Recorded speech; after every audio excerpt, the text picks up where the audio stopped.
Everyone, तो कैसे हैं आप सब। सो हमने किया हुआ है chapter number 3 start, new book 9th class mathematics, और उसकी एक्सरसाइज हम 3.1 को देख रहे हैं। उसका क्वेश्चन नंबर 1 हम कर चुके हैं, क्वेश्चन नंबर 2 की तरफ हम बढ़ रहे हैं क्योंकि हम कर रहे हैं फास्ट एंड फ्यूरियस प्रिपरेशन। सो बने रहिए हमारे साथ। तो क्वेश्चन नंबर बोल हमें बोलता है right each of the following sales in tabular form. ठीक है, हमने इनको टैबुलर फॉर्म में, अच्छा ये पहले वाले क्वेश्चन का उल्टा है, रिवर्स है। ठीक है, उसमें हमने क्या किया था, टैबुलर फॉर्म दी गई थी, उसको हमने बिल्डर नोटेशन में लिखा था। अब यहाँ पे क्या होगा कि हमें बिल्डर नोटेशन फॉर्म दी जाएगी और हमने उसको टैबुलर फॉर्म में लिखना है। ठीक है, तो टैबुलर फॉर्म में लिखने के लिए हम पहले वाले का उल्ट कर देंगे, यानी जो क्वेश्चन नंबर 1 था ना, इससे प्रीवियस वीडियो आप देख सकते हैं कि उसके अंदर हमने क्या किया था कि टैबुलर फॉर्म दी गई थी, हमने उसको बिल्डर नोटेशन फॉर्म में लेके गए थे। यहाँ पे टैबुलर फॉर्म में बनाना है और बिल्डर फॉर्म, ये जो दी गया है ना क्वेश्चन में, ये बिल्डर नोटेशन फॉर्म है, इसको हमने टैबुलर फॉर्म में करना है। ओके, तो आइए क्वेश्चन नंबर 1 को देख लेते हैं। x such that x is a multiple of 3 and x should be less than equal to 36। भी क्वेश्चन समझ आ गया तो सोल्यूशन भी समझ आ जाएगा। सोल्यूशन लिख दिया, सोल्यूशन के बाद मैंने क्वेश्चन को एक बार लिख दिया अगेन। ओके ओके, अच्छा अब देखो इसकी मैंने क्या बनानी है, टैबुलर फॉर्म बनानी है। जो करली ब्रेसिस में लिखी हुई है ना ये फॉर्म, ये जो हमारा आंसर है, ये इसको कहते हैं टैबुलर फॉर्म। ठीक है, ये सारी की सारी टैबुलर फॉर्म है। ये कैसे बनी है, ये मैंने क्वेश्चन को देख के बनाई है। आइए आपको बता देता हूँ। X such that x is a multiple of 3, यानी 3 का मल्टीपल है, तो 3 को 3 के ऐसे होने चाहिए नंबर जो 3 के मल्टीपल हो, और कहाँ तक होने चाहिए, लेस देन और इक्वल टू का भी देखो ये साथ ये भी लगा हुआ है। अगर ये नीचे वाली लाइन ना लगी होती तो फिर हम 33 तक जाते, ये लगी हुई है तो हम 36 को भी ऐड करेंगे, तो 36 तक जाना है हम लोगों ने। तो आइए बड़ा ईजी है, 3 का पहाड़ा पढ़ दो। अगर 3 का पहाड़ा नहीं आता तो प्यारे भाई पहले पहाड़े सीखो, उसके बाद यहाँ पे आओ तो आपको समझ आ जाएगी। अब 3 को आप इंग्लिश में पढ़ दो या उर्दू में पढ़ो, 1 3 3 2 3 6 3 3 9, तो इस तरीके से भी आप इसको काउंट कर सकते हैं। अदरवाइज 3 1 3 3 2 6 3 3 9, आप बढ़ते जाएं बढ़ते जाएं बढ़ते जाएं। 11 तक पढ़ेंगे तो क्या आ जाएगा, 33 आ जाएगा। 12 तक पढ़ेंगे तो 36 आ जाएगा। तो हमें 36 मैंने एंड पे क्यों लगाया, क्योंकि हमें क्वेश्चन में ये दिया गया था कि x should be less then, और ये देखो ये तो हो गया लेस देन और इक्वल टू 36 होना चाहिए, तो मैंने 36 तक बना दिया। भी समझ रहे हैं। तो ये था हमारा पार्ट 1 क्वेश्चन नंबर 2 का। क्वेश्चन नंबर 2 का पार्ट 2 को देख लीजिएगा। x such that x belongs to real numbers and 2x + 1 किसके इक्वल है, वो तो भैया 0 के इक्वल है। अब सोल्यूशन लिख दिया, सोल्यूशन के बाद मैंने क्वेश्चन को लिख दिया अगेन। अब मैं इधर से ये चीज निकाल सकता हूँ 2x + 1 = 0, इसको मैं कह सकता हूँ 0 के इक्वल है क्योंकि ये ऊपर उन्होंने क्वेश्चन में दिया गया। ठीक है, अब 2x + 1 0 के इक्वल हो गया। यहाँ पे ये प्लस का जो 1 है दूसरी साइड पे जाएगा तो माइनस का 1 बन जाएगा, तो मैं इसको दूसरी साइड पे ले गया। इधर सिर्फ बचा 2x। अब 2 जो x के साथ क्या हो रहा है, मल्टीप्लाई हो रहा है, दूसरी साइड पे जाके क्या हो जाएगा, भी डिवाइड हो जाएगा। ये तो मैथ का बेसिक रूल है ना, जो चीज एक साइड पे मल्टीप्लाई हो रही हो तो उसको दूसरी साइड पे इक्वल के भेजें तो वो डिवाइड हो जाती है। तो यहाँ पे 2 मल्टीप्लाई हो रहा था x के साथ, दूसरी साइड पे जाएगा तो इसके नीचे जाके लग जाएगा, तो x की वैल्यू कितनी आ जाएगी, -1/2। तो इसको मैं सेट में लिख दूंगा, तो ये टैबुलर फॉर्म है, ये हमारी टैबुलर फॉर्म है।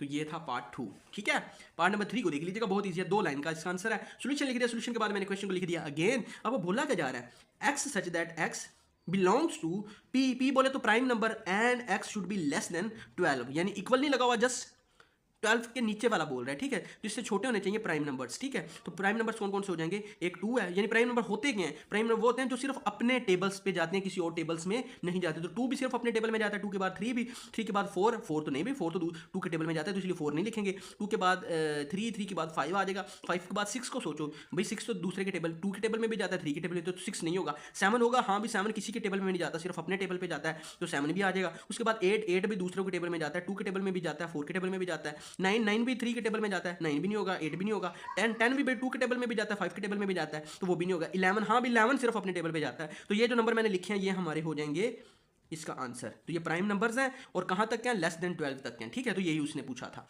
अब पार्ट नंबर 4 वो बोलता है x such that x is a divisor of 128। इसके बाद सोल्यूशन लिख दिया, सोल्यूशन के बाद क्वेश्चन को लिख दिया अगेन। अब हमने ऐसे लेने हैं नंबर जो कि डिवाइजर हो किसके, 128 के। तो भाई 1 भी इसका डिवाइजर होता है, 2 भी इसका डिवाइजर होता है, 2 के बाद 4 भी इसके पूरा इस पे डिवाइड हो जाता है, 8 भी पूरा डिवाइड हो जाता है। इनके अलावा कोई नहीं होगा, जरा गौर से आप देखेंगे ना इसको मल्टीप्लाई, आप बोलेंगे ना 9, तो 9 भाई 128 के टेबल पे नहीं जाता, तो 9 नहीं होगा। उसके बाद 8 होगा, 8 के बाद 9 नहीं होगा, 10 भी नहीं जाएगा, 11 भी नहीं जाएगा, 12 भी, 13 14 15 नहीं जाएगा, 16 जाएगा, तो 16 मैंने लिख दिया। 16 के बाद कोई नंबर नहीं जाएगा, उसके बाद आगे जाके 32 नंबर जाएगा। ठीक है, 32 के बाद कोई नंबर नहीं जाएगा, 64 जाएगा, 64 से बढ़ के आगे 128 जाएगा और कोई नहीं जाएगा। तो ये नंबर जो हैं ये प्रॉपर डिवाइजर हैं किसके, 128 की। इसको रट्टा लगाओ, या फिर आपका कंसेप्ट है या मैथ हाई फाई है तो आप इसको अपने दिमाग से भी हल कर सकते हैं, अदरवाइज रट्टा लगा लो कि ये वो नंबर्स हैं जो कि 128 के टेबल पे जाते हैं। ठीक है भाई। तो ये तो प्रॉपर डिवाइजर्स थे इसके 128 के, ठीक है। तो ये था पार्ट नंबर 4। पार्ट नंबर 5 हमें बोलता है एक्स इज दैट एक्स 2 की पावर कितनी है, n है, n belongs to natural number है and n should be less than कितना होना चाहिए, 8 होना चाहिए। यानी n की पावर में है ना, तो 2 की पावर 8 मैक्सिमम कितना होता है, वो 128 होता है। ये वैसे आपको मैं बता देता हूँ। यहाँ पे 2 की पावर कितनी ली जा रही है, लेस देन 8 ली जा रही है। तो अगर मैं 2 की पावर लूँ 1 तो वो आ जाएगा 1, क्योंकि 2 की पावर है ना, 2 की पावर n है, ठीक है, ये n है, 2 की पावर n है। तो n की पावर अगर मैं लूँ 1 तो 2 की पावर कितनी बन जाएगी 1, तो ये कितना आ जाएगा 2, तो पहला आ गया, ठीक है। अब मैं 2 की पावर n ही है, अब मैं n की पावर मैं कितनी यहाँ पे ले लेता हूँ 2, तो 2 की लूँगा तो कितना आ जाएगा 4, तो ये देखो ये दूसरा आ गया। अब तीसरा n की वैल्यू मैं कितनी लूँ, 2 की पावर मैं कितनी लूँ, ये भी 2 था, 2 की पावर में n है और n अब मैं 2 की पावर ले लेता हूँ 3, तो 2 की पावर 3 लूँगा तो 8 आ जाएगी, ये तीसरा आ जाएगा। तो मुझे कहाँ तक n की वैल्यू लेनी है, 8 तक लेनी है, 8 तक नहीं लेनी, 7 तक लेनी है, क्योंकि less than n should be less then 8 है ना। तो 8 नहीं मैं लूँगा, यहाँ पे एक नीचे लगा होती ना लाइन, तो फिर मैंने 8 भी लेनी थी, बट यहाँ पे लेस देन n है ना, n should be less then 8 है। तो मैं जो है ना मैक्सिमम जो n की पावर लूँगा ना, वो 2 की पावर वो n मैं लेता जा रहा हूँ 2 की पावर n, 2 की पावर n, 2 की पावर n। अब देखो यहाँ पे 3 ली तो यहाँ पे 2 की पावर कितनी आ जाएगी 4, यहाँ पे 2 की पावर कितनी आ जाएगी 5, यहाँ पे 2 की पावर कितनी आ जाएगी 6 और 2 की पावर n 2 की पावर 7 आ जाएगी, ठीक है। अब मैं 7 तक लूँगा क्योंकि उन्होंने बोला ही क्वेश्चन में ये है n should be less then 8 है, तो मैं यहाँ पे लूँगा 4 तो ये आ जाएगा 16, तो देखो ये 16 भी कंप्लीट हो गया। उसके बाद मैं अगर लूँगा n की पावर 5 तो ये 32 आ जाएगा, तो 32 भी हो गया। उसके बाद मैं n की पावर लूँ 6 तो वो 64 आ जाएगा, n की पावर मैं लूँ 7 तो वो 128 आ जाएगा। इसके बाद नहीं मैं लिखूँगा, उसके बाद मेरा आंसर ही है ये, बस इतना ही।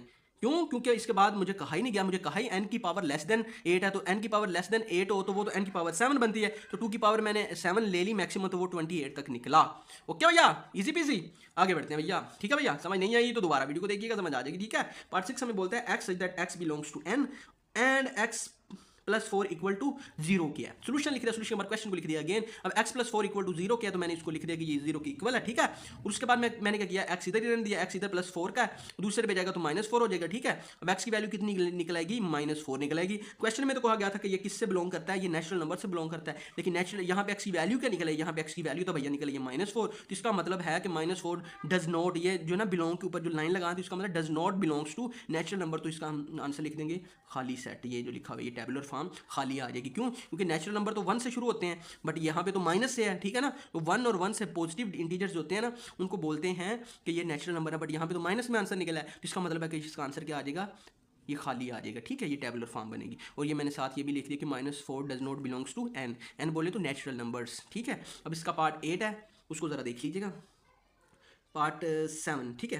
x such that x belongs to natural number and x should be equal to x, यानी x को x इक्वल होना चाहिए। तो बहुत ईजी है, 1 2 3 4 गिनती काउंट कर दो, आगे बढ़ते ही जा रहा है, बढ़ते ही जा रहा है, बढ़ते ही जा रहा है, बढ़ते ही जा रहा है, रुक ही नहीं रहा, ठीक है। क्योंकि नेचुरल नंबर्स हैं तो नेचुरल नंबर्स कभी रुकते नहीं है, ये 1 से शुरू होते हैं और बढ़ते ही जाते हैं, बढ़ते ही जाते हैं, बढ़ते ही जाते हैं, बढ़ते ही जाते हैं। आपकी ज़िंदगी खत्म हो जाएगी, मेरी ज़िंदगी खत्म हो जाएगी, बट ये नहीं रुकेंगे, ठीक है। तो ये नंबर्स वो हैं जो कि बढ़ते ही जाते हैं, इनफिनाइट होते हैं, ठीक है, नॉन टर्मिनेटिंग होते हैं।